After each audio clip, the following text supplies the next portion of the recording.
All right, everybody, hello. We are going to get started. So I just want to say first, welcome everyone to part 2 of our Big Green Ideas for Atlantic Canada's Economic Recovery.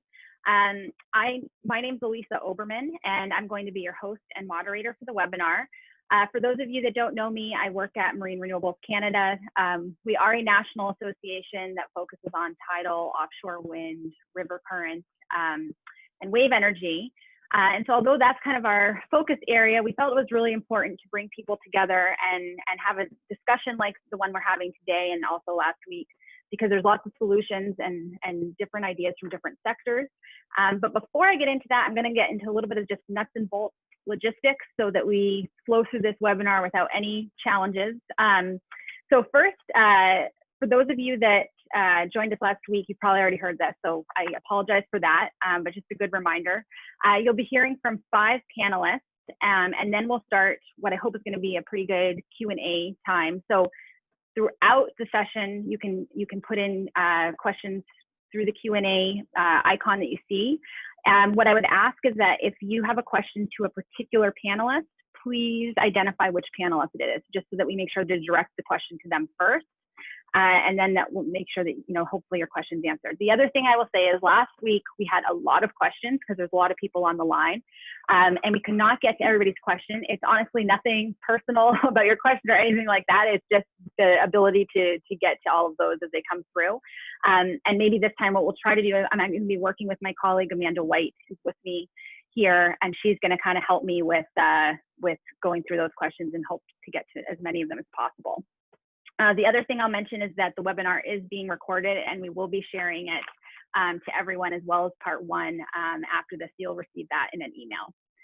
So just to set the stage a little bit, last week we heard about ideas that could be realized in Atlantic Canada to facilitate a green recovery. So that included things like new measures for solar energy, expansion of EV charging stations, and engagement of more youth in the clean economy, clean tech solutions for oil and gas, broad electrification for Atlantic Canada, accelerating tidal energy development, and exploring offshore wind potential. So this week, we're going to hear 5 totally different made in Atlantic Canada ideas that could help create jobs and stimulate economic recovery, while also helping us achieve action on climate change and resilience. So when we were conceptualizing these webinars, we really wanted to bring together a diverse group with a lot of different ideas, because as I mentioned, I think there's a lot of opportunities in our region that are untapped. And now it's really the time that we can start talking about these things or continue to talk about these things, but maybe they will have an impact that they didn't have in the past. So like I mentioned last week, it's really not about one sector or one type of renewable energy or one technology. It's really looking at a whole bunch of opportunities that we have here as a whole and what could be focused on now to help us get through some of the impacts of the COVID pandemic and also to work together for, I think, what we have in our region is a great opportunity. So to help us paint that bigger picture, of what some of these options are in Atlantic Canada, I have with me another group of our partners who I'm really happy that they agreed to do this with me today. So I have Maritimes Energy Association, the Canada Green Building Council, the Atlantic chapter, Nova Scotia Innovation Hub, the Ocean Technology Council of Nova Scotia, and Atlantica Center for Energy. So we have also good representation from across Atlantic Canada, which is really great. And so like last week, I've asked each of them to talk about their big ideas for green recovery. And then we're going to have some time for Q&A. And then as we're going along, as I mentioned, feel free to type in questions and we will try to get to as many as possible. So first, I would like to introduce Jennifer Tuck. She's CEO of the Maritimes Energy Association, and she's going to be touching a bit on energy efficiency and renewables. So I will pass it over to her.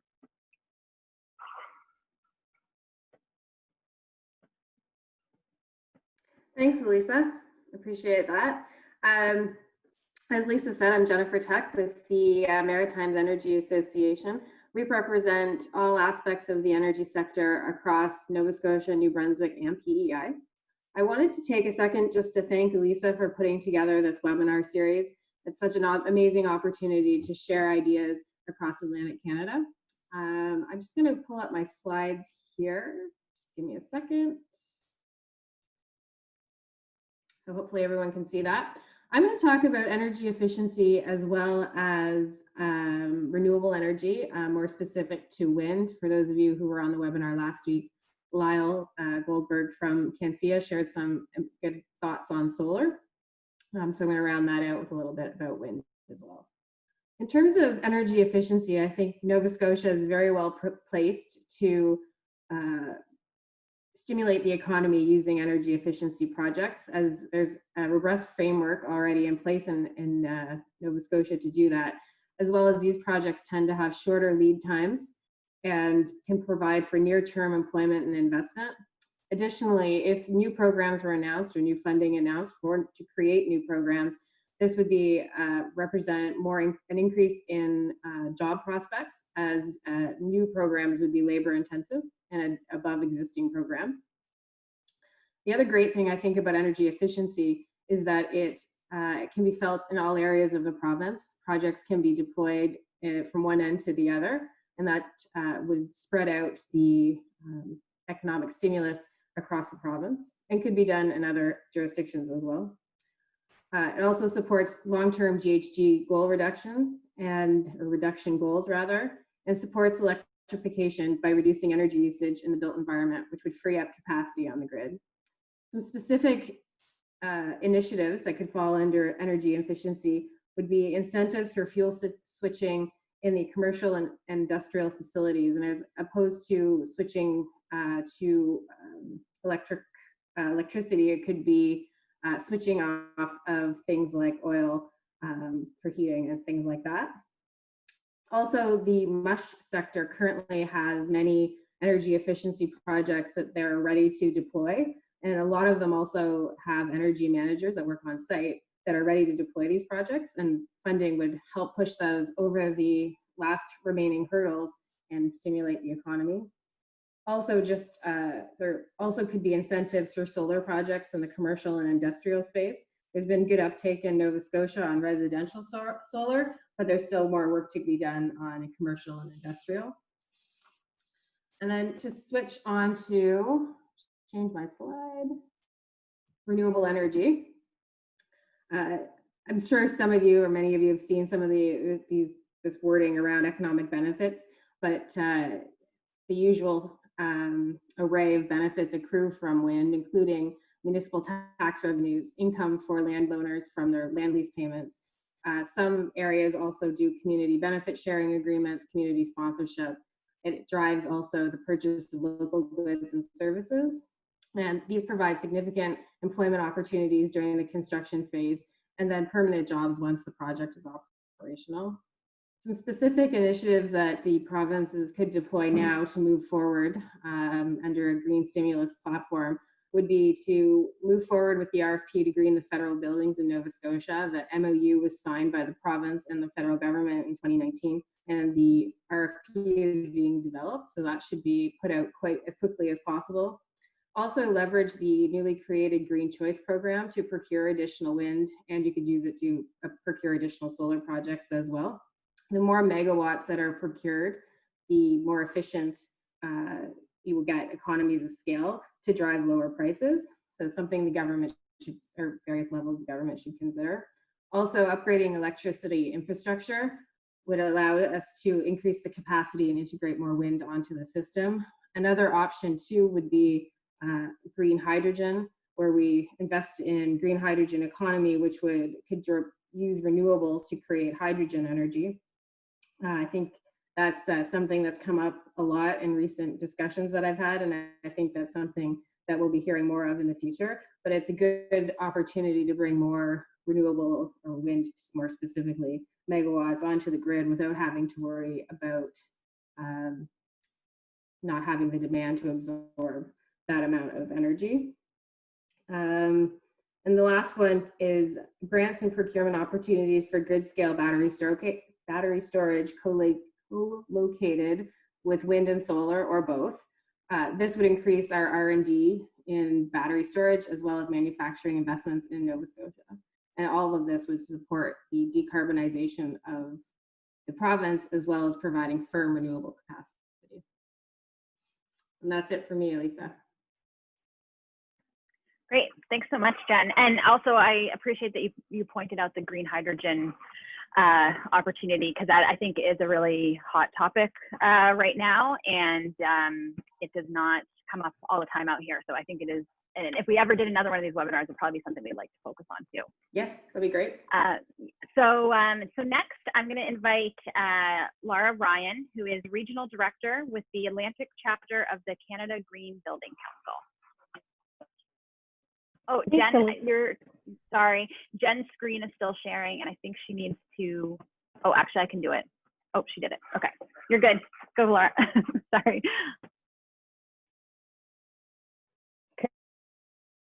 Thanks, Elisa, and hello, everybody. Good afternoon. And I want to echo Jennifer's thanks to Elisa and her team for organizing this. I think it's a great opportunity for us to learn and chat from each other, and let's keep the conversation going. I get to talk about green buildings, which is what I always talk about, so that's good.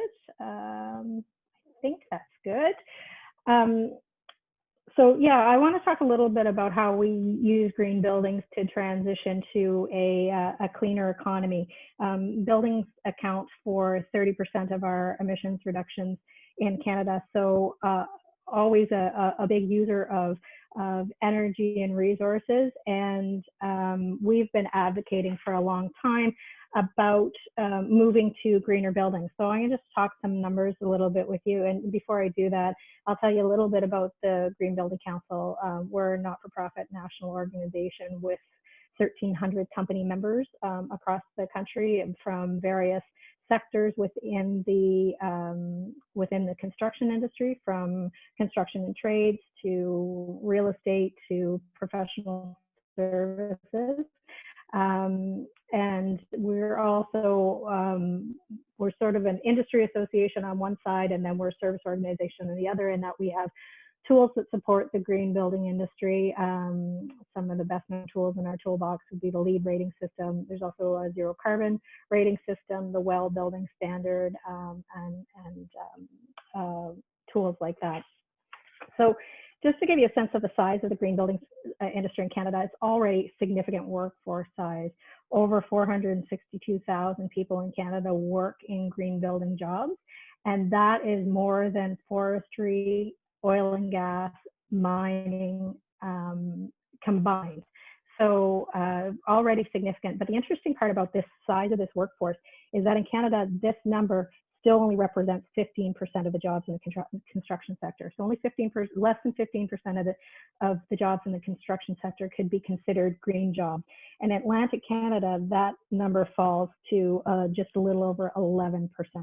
And on the right side of the screen, you can see where the jobs are broken down, from construction and trades being the biggest group of them, materials and manufacturing, professional services, policy and education, waste management and recycling, and then utilities. So all of these are wrapped up into green jobs. And so in Atlantic Canada, it's a little over 19,000 direct green building jobs, most of which are in construction and trades. And as I said, that still only represents a little over 11% of the industry. So if you imagine the opportunity to green more buildings, whether it's new construction or retrofitting existing buildings, the jobs are already there, they're already happening. So we're really advocating for shifting the direction to more green related building as we move forward. And so it's not necessarily creating new positions, it's shifting the positions that already exist to more green positions. And on top of that, we already know that Canada doesn't have enough skilled workers and professional experts to meet the demands of the building industry going forward. And so a highly trained workforce is going to be critical to delivering low carbon new construction and deep energy retrofits and to scale. And so what we're advocating for is having policymakers play a role in reskilling and upskilling the construction workforce. And so that means federal government, provincial governments, municipal governments are all going to be very important in the development and delivery of education programming that are going to move these jobs to a more green perspective. And so this gives a sense of how the green building industry can accelerate job growth. So if we imagine recovery, so the lines are, so right now, or as of 2018 in Atlantic Canada, as I said, there were a little over 19,000 green building jobs. We already knew that those were going to increase. And so the blue line represents the COVID-19 scenario. So you see a little dip in 2020 and then a gradual progression of the line as we get to 2030. So we were already on track to look at more than doubling the number of jobs in the building industry to green jobs by 2030. But in the green recovery scenario, which is the orange line, we expect that by 2030, there could be as many as 80,000 green jobs. So we would double that, double the projection again by stimulating the green building sector in these ways. So looking at workforce development, looking at an investment, we've made these recommendations to the federal government, and so they're applicable in Atlantic Canada as well. Maybe the numbers aren't exactly what we would look for, but federally we've recommended investing $19 million in workforce development to grow the low carbon workforce, allocating $1,000 per employee for training programs, and to develop a green seal program that is similar to a red seal program, so that workers can create a pathway to be prepared for green building jobs. And in the retrofit economy, you want to look at stimulating through the infrastructure bank, financing for shovel-ready projects, looking at standardizing the approaches. So we're comparing apples to apples, and we're looking at efficiency programs or whatnot, and carbon reduction programs. And then looking at emissions reductions and targets, which we've already seen signals from the federal government that there would be climate targets around projects that they're working on.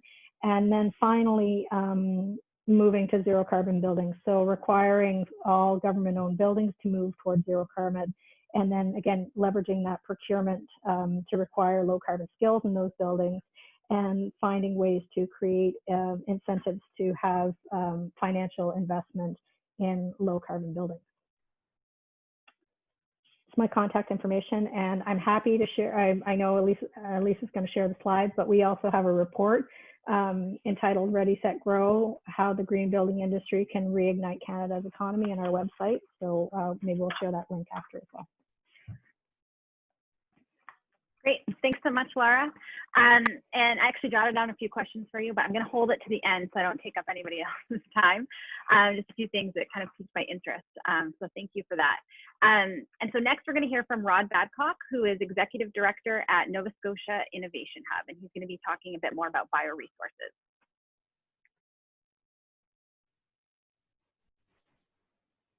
Yeah, hi folks, hi everyone. Thank you so much for joining us. Thank you, Elisa, for this great opportunity to speak. Really appreciate it.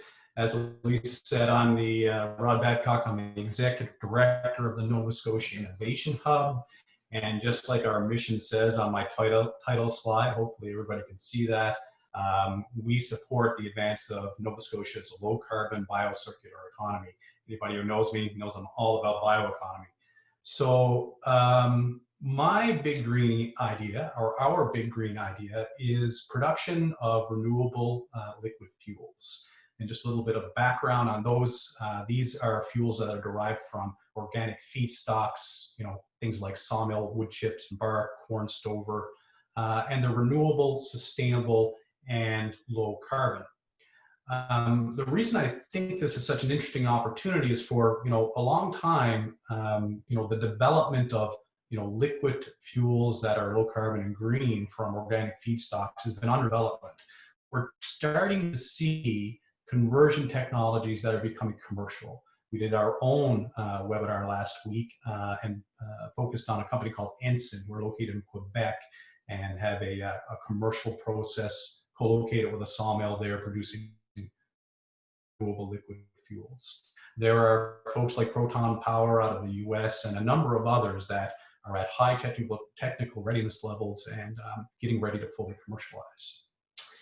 What makes it interesting is that in addition to potential domestic demand that could be driven for low carbon fuels through regulatory processes like the Clean Fuel Standard or the various carbon policies that exist at a provincial level. There is substantial demand already existing in the EU driven by their own Renewable Energy Directive RED II. And this has created a substantial demand for renewable liquid fuels, and the International Energy Agency projects that will double by 2024. So, for a province like Nova Scotia, where we're located on the ocean with many ports, with a fairly good direct line of access to European markets, that makes it an interesting opportunity. When we think about this opportunity, we think about volume of feedstocks available to support it, and thinking about renewable liquid fuels and looking at the opportunity to tap into underutilized capacity in our sawmilling sector. We could, in Nova Scotia alone, not including the other Atlantic provinces, we could sustainably, that is, without over-harvesting our forests, we could sustainably produce about 225 million liters of this product, and that would prevent over 600,000 tons of carbon from entering the atmosphere, and that's the equivalent of taking about 150,000 automobiles off the road. So we're very interested in that as an opportunity. When you look at the potential benefits of doing so, the opportunity around renewable liquid fuels could create projects that would employ over 400 people directly. But because we're tapping into local supply chains to provide, the feedstock, wood fiber, then we would also create over 2,000 indirect, jobs in the province. And these, of course, are high-tech, high-paying jobs. You see some numbers there around projected investment. These tend to be, CapEx heavy projects, so 440 million to get them established. But then they're generating revenues and annual exports of about 172 million. What we really like, of course, about these projects is that they would locate close to the feedstock source, which of course is in rural Nova Scotia. And what we would see there is, the stimulation of economic activity in areas which are suffering. And if you live in Halifax, it's not always obvious when you are on the streets of Halifax, or maybe it is a little more so today with COVID-19, but the lack of activity that you may be seeing from the pandemic is kind of commonplace in rural Nova Scotia. There are some economically depressed areas. This is a great opportunity to stimulate economic activity in rural parts of the province.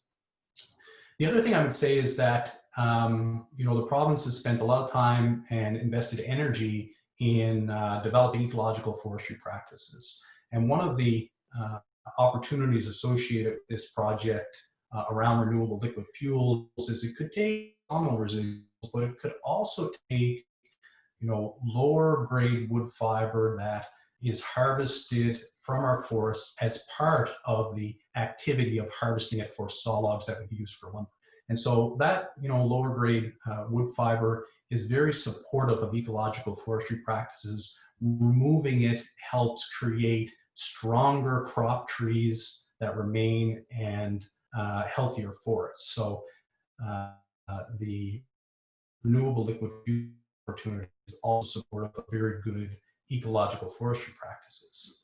And of course, if you've been following the forest sector in Nova Scotia, you're also aware that the impact of the closure of Northern Pulp is being felt across the sector, and this market would create a new outlet for wood fiber from our sawmills for the residual products, the wood chips, the bark, sawdust, shavings produced at those sawmills, and that would help with their competitiveness.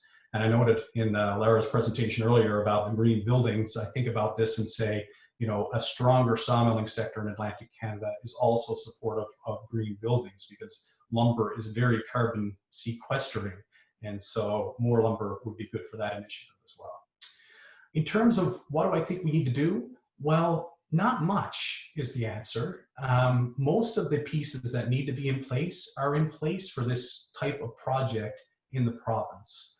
The investment follows good ideas around. As these technologies are becoming commercial, then they're looking for good business opportunities. For the reasons I discussed earlier, Nova Scotia is a pretty good home. What I think is an opportunity, though, is when I look at the regulatory process in our province, we've got all of the players saying the right thing. We have the Sustainable Development Goals Act, which has a net zero emissions target by 2050. That's good. That's supportive of this type of project. We have the Department of Business, who have goals to support major private sector projects. That's also good. That would be supportive of this type of project. And we got the Office of Regulatory Affairs and Service Effectiveness with a goal to reduce regulatory burden. Also good. That's really good in terms of helping create a clear, transparent, and efficient pathway for approval of these projects.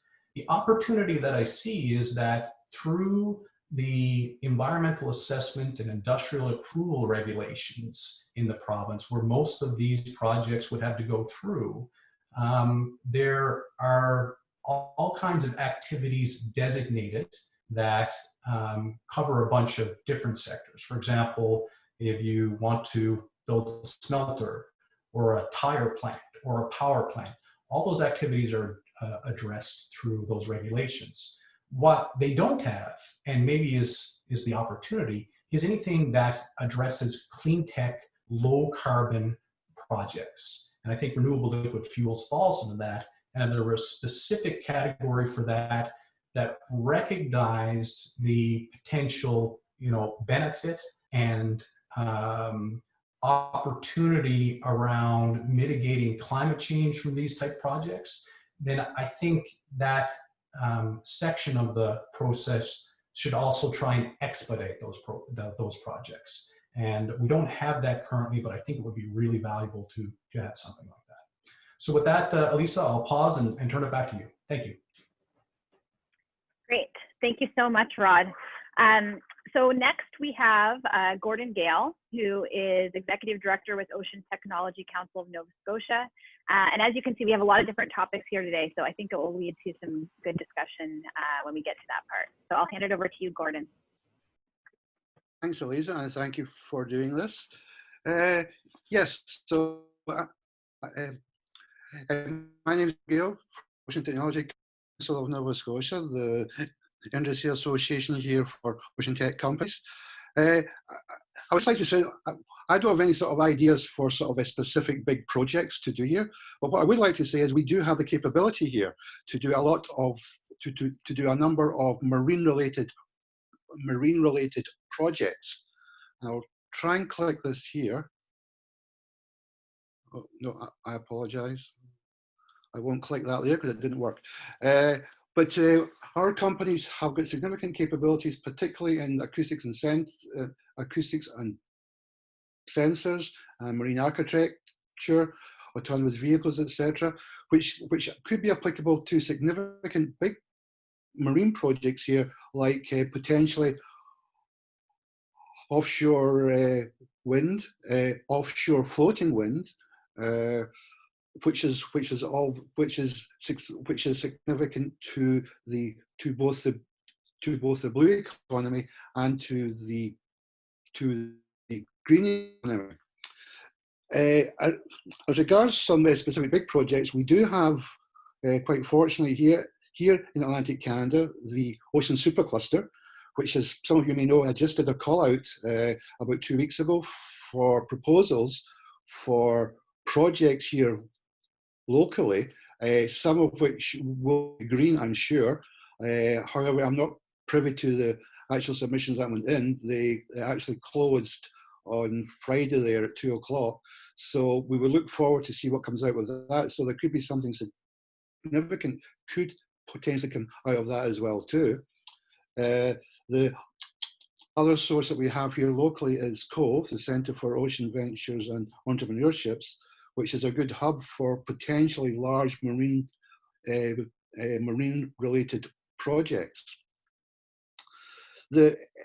the one that I've sort of seen out there is which is now becoming, it's now being commercially proved, but it looks like floating wind platforms could be a bit of the thing for the future. I know it's very significant, and well, it's becoming very significant in offshore Scotland, France, and there was one in January that just went online off the coast of Portugal as well too.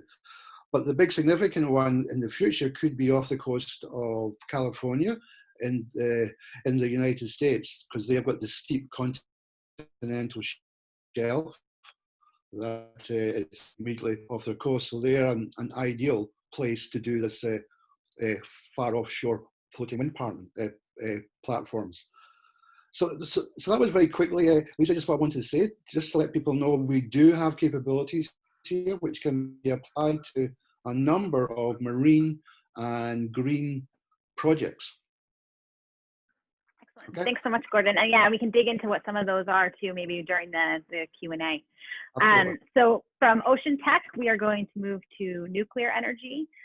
Colleen D'Entremont is president of Atlantica Center for Energy, and she's going to introduce us to that topic and big idea. Thanks so much for this introduction. Welcome, everyone. It's great to be together here this afternoon. As Elisa mentioned, I'm with the Atlantica Center for Energy, and we look at all forms of energy. And so it's tremendous for the webinar that we had last week, as well as this one, to have such a diversity of choices and information to look at what our future holds. With the Atlantica Center for Energy, we kind of look at all of the above, that we don't have a predisposition to one form of energy or another, because we really think that energy security is very important for this region. And that also brings us to energy diversity as well. And there isn't a lot of information available about nuclear in this region. New Brunswick has a nuclear power plant and has for about 40 years. So I thought I'd take this topic to help everyone get a little bit more information about how nuclear fits in with renewable energy and other sources. This is not the nuclear energy of your parents or your grandparents. This is fourth generation advanced small modular reactor development. And it does, I think we heard from Greg Robarts from the Smart Grid Innovation Network in the last set of webinars. So nuclear fits in with supplying energy as part of a robust grid and helps with our energy security and the energy diversity for this region. One of the big things with respect to fourth generation advanced SMR development in New Brunswick is the fact that it is a non-emitting power generation that complements other renewables. It is not designed to replace them. It is designed to follow renewable energy, so that when the sun isn't shining, when the rivers are not necessarily flowing, and when the wind isn't necessarily blowing, fourth generation advanced SMR has the ability to be brought up to speed very quickly, or to put electricity generation into storage. And so it's not something that is currently popular with the can-do type that we have here in New Brunswick. It really does complement renewable energy quite well.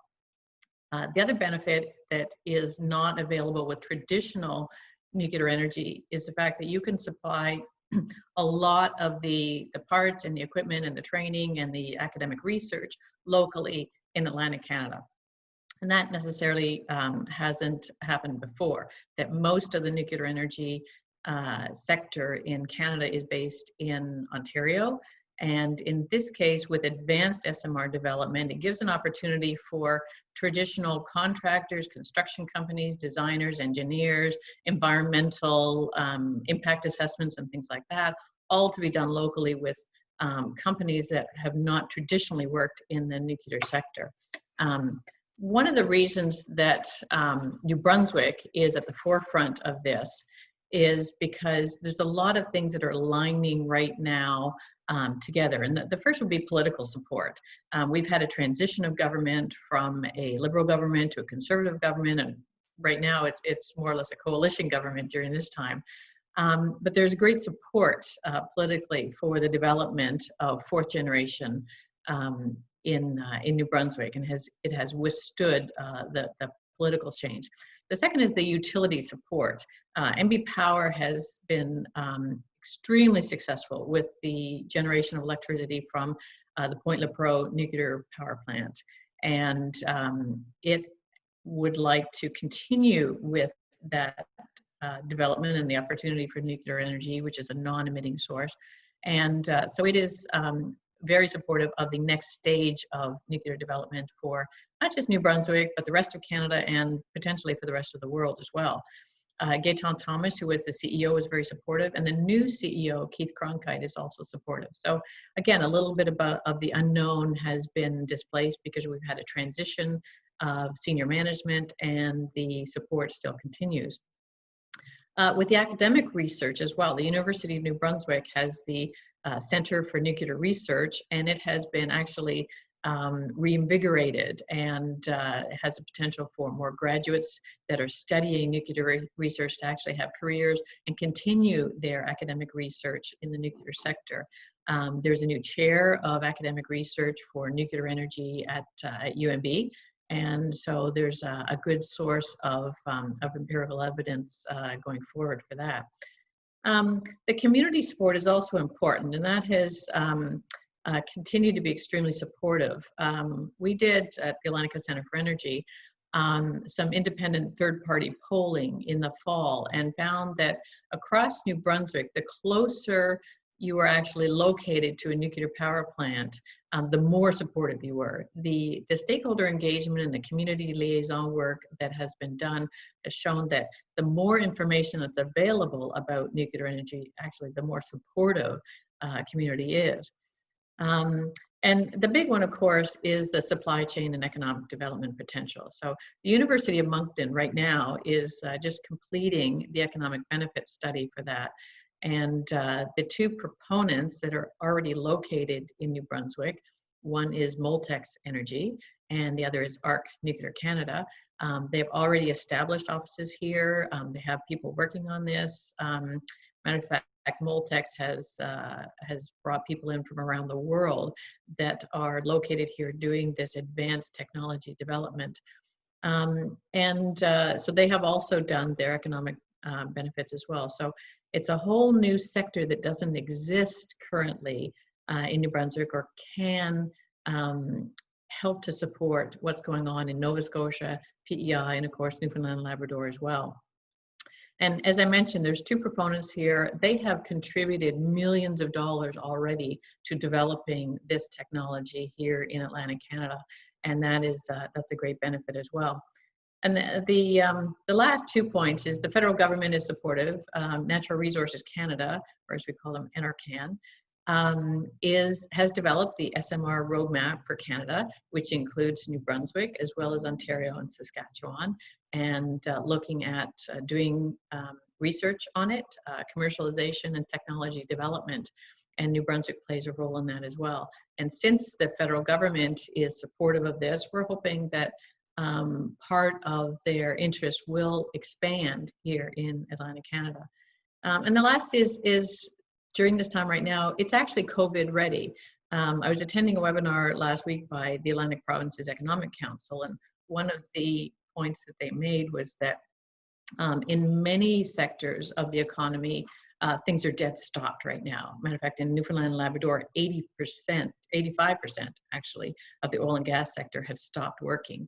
And yet, with this SMR technology development, it is continuing on unabated. So much of it is done with computers and research and modeling that can continue even in a time of sequestration and working independently. So it's nice to know that even that isn't stopping this from progressing in Atlantic Canada. So on our website, we're going to be posting a lot of information about what fourth generation advanced SMR development is. So I won't get into all the technical details here today, but if you want to contact me, certainly happy to provide you with some of that information, or give us a week or so and there'll be a lot of information available on the website. So thanks very much for this opportunity.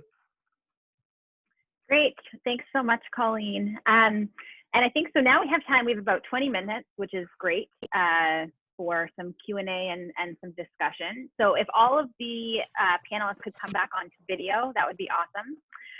And I think what I'm going to do, there's a few questions that have come in. I'm going to start with one point that I picked up from Rod's piece, because I think he made a very good point about environmental assessment processes and some of the regulatory hurdles and things like that that may not be ready yet for some of the clean technologies that all of you are discussing, or that we might see coming to market.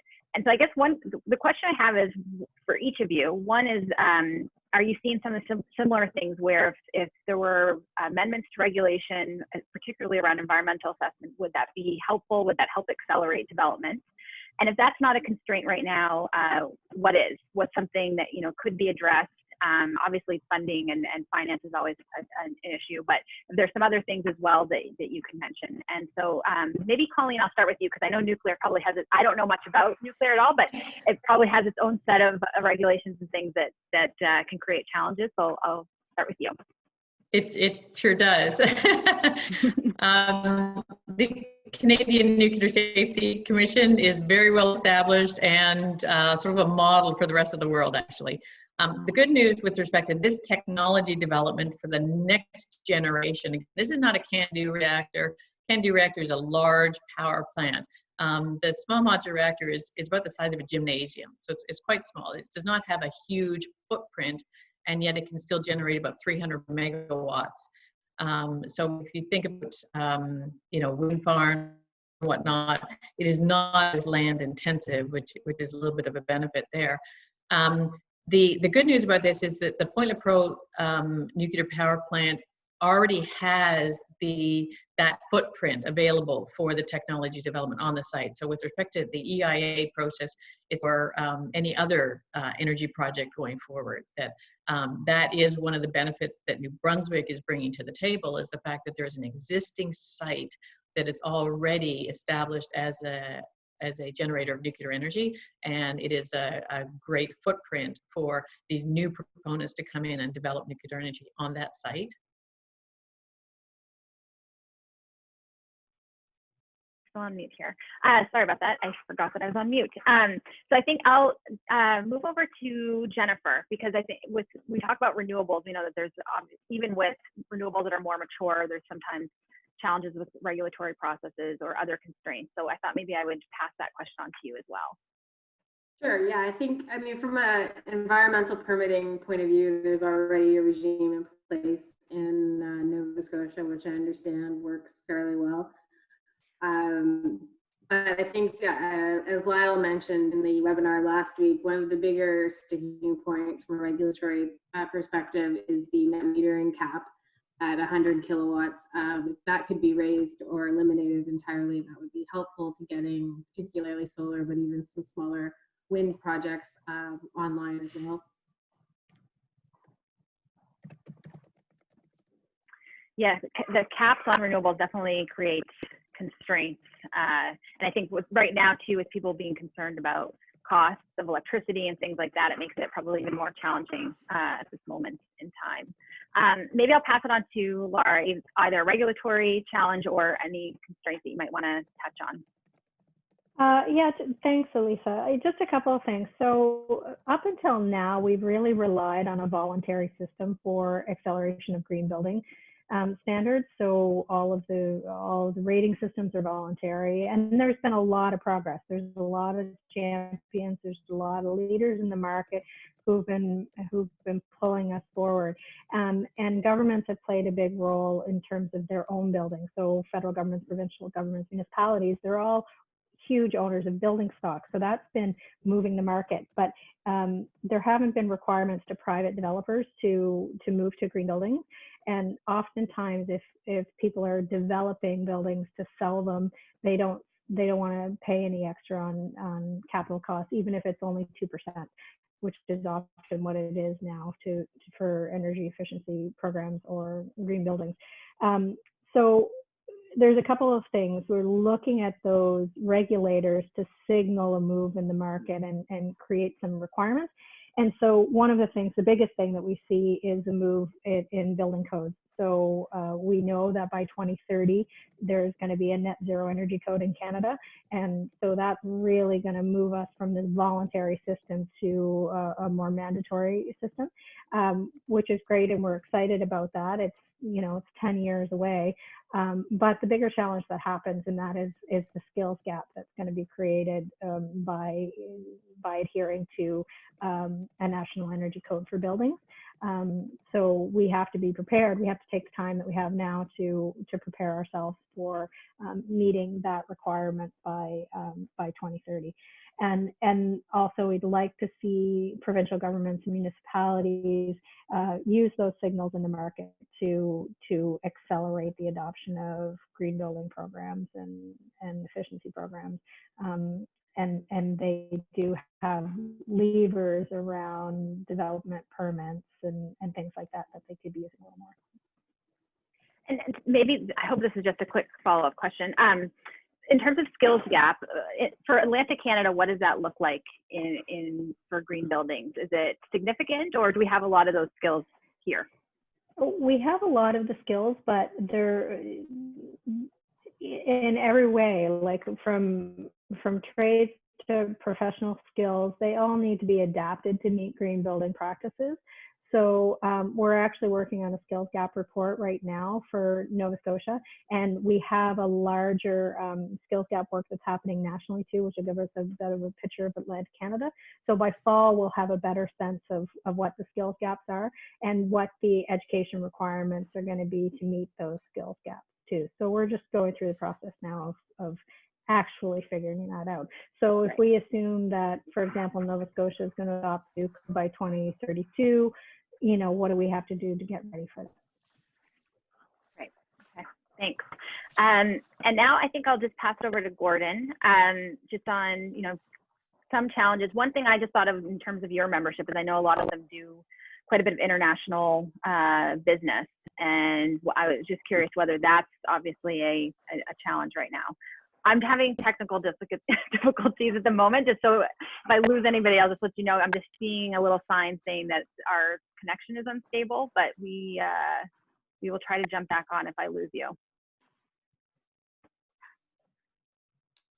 Yeah, thanks, Lisa. Yes, you're absolutely right.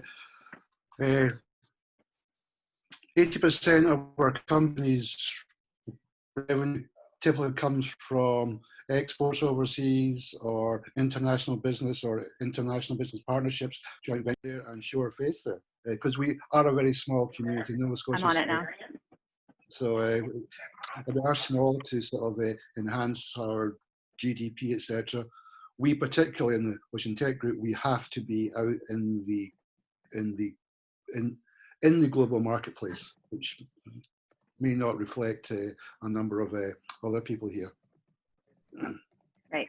And sorry, Gordon, I have to apologize because I got booted for a bit of that. But luckily I got to the end of your remarks. So thank you. And then I was this question kind of started with Rod.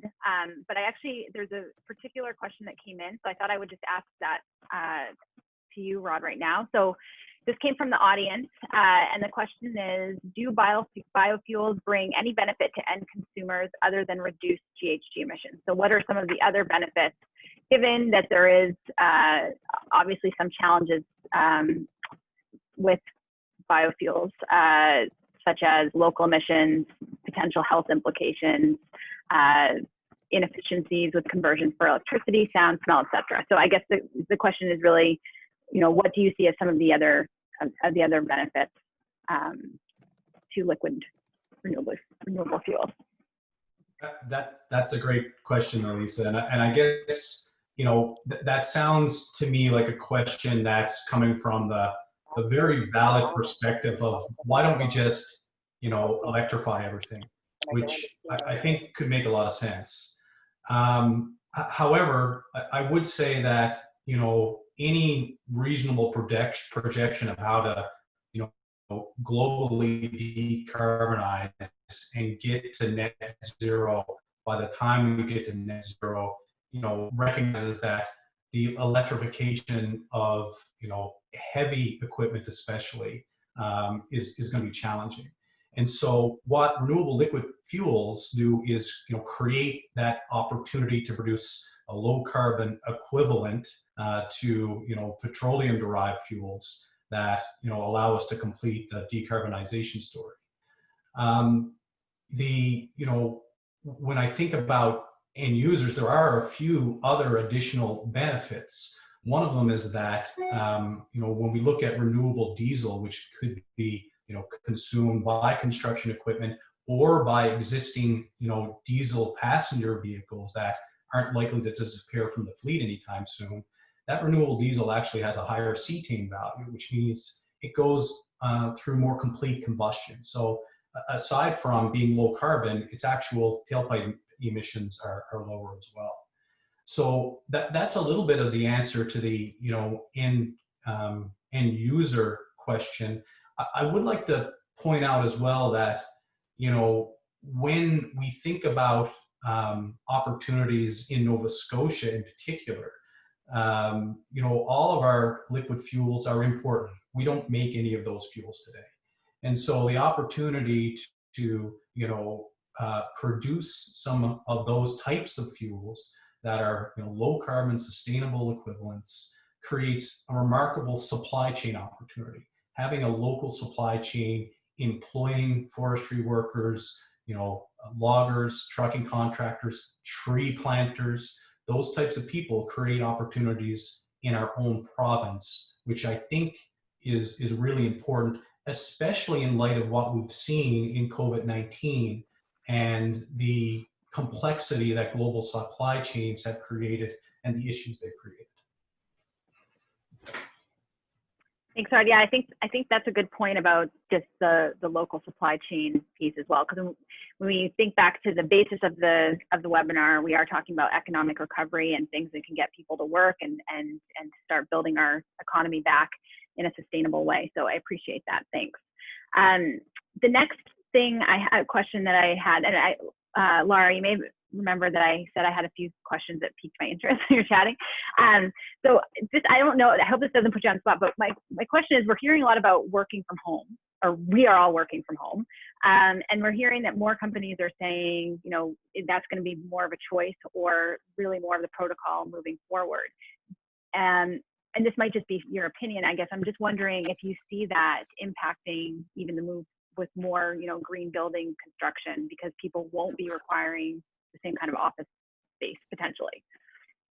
Yeah, it could have impact. I think I just lost my buds, so I hope you can hear me. Yep. Okay, good, thanks.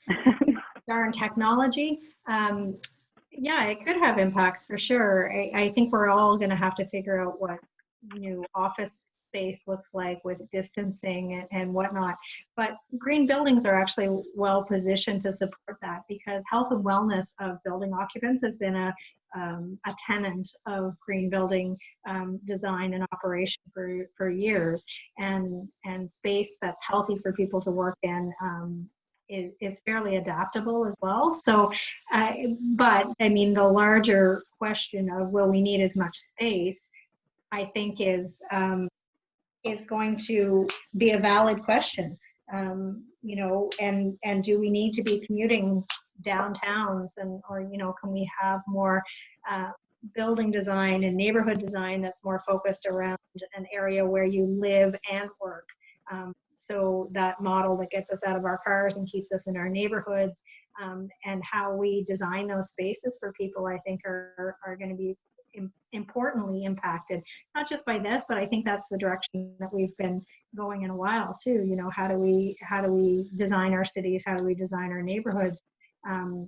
So, what does it do to office towers downtown? I don't know, but what does it do to our quality of life? How we connect ourselves to our buildings is definitely, it already has been an important conversation. That intersection between transportation and use of space and use of buildings has been a really important conversation for a number of years.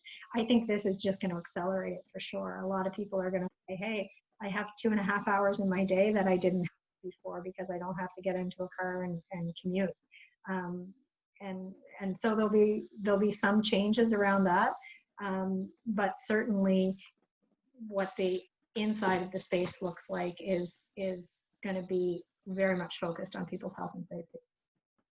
Yeah, and the other thing too, I think on that is that people also, while there might not be as much of a focus on office buildings for a little while, there could be more in residential, to your point, where people, you know, live and are working from as well. So and multi-use residential neighborhoods that not only incorporate where you could work and live and shop, but where a community center could be, and also the inclusivity of that neighborhood, you know, so that we have neighborhoods that have all kinds of people in them and that are accessible to all kinds of people. You know, a lot of cities now have development agreements on these green buildings. There are requirements for a certain percentage of affordable housing in them as well. So you're not trying to create these exclusive green neighborhoods. You know, you're trying to create inclusive neighborhoods that take all of those things into account. Other things about buildings as energy production, you know, so whether it's renewables on tops of buildings, or whether it's how we treat wastewater through bioswales and parks on the site, all of those things are important considerations in green building neighborhoods as well. yeah, exactly. I think we have about time for one more quick question, and we do have a few more coming in from the audience. There's one here I thought I would just raise because it does affect a number of different sectors, or well, within the renewable energy space or clean energy space, and that would be around energy storage. And Jen touched on that a little bit with some of the proposed options moving forward. So the question was kind of general, just any projects regarding energy power storage. I thought maybe just be an opportunity to kind of dig a little deeper into your recommendation, Jen, for bringing on more solar and wind and other renewables.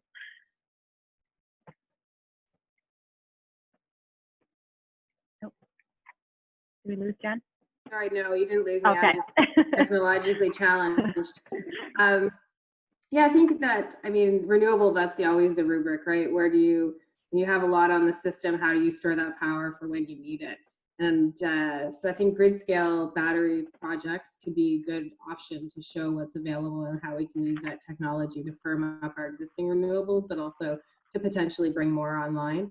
I think there's a lot of projects happening across North America, particularly in the US, but some in Canada too, that are already pairing a battery with a wind or solar facility.